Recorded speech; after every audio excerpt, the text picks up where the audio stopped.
Welcome.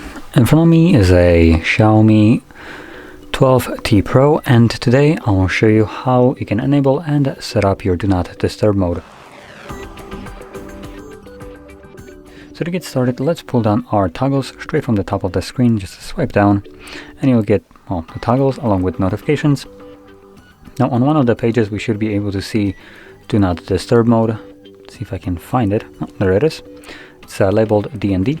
Once you find it, simply hold the toggle. This will take you to the settings where you can customize it. Now it's a little bit lower, so let's swipe down. You can see Do Not Disturb. And we have the toggle along with a couple options right here as a schedule mode, when device is locked, notify about callers, and notify about repeated callers.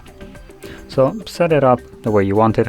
From there you can close this, and whenever you want to use your Not Disturb mode, simply tap on it like this. And if you're planning to use it in schedule mode, just make sure that the schedule itself in here is toggled on and set up. And that's it. So if you found this very helpful, don't forget to hit like, subscribe, and thanks for watching.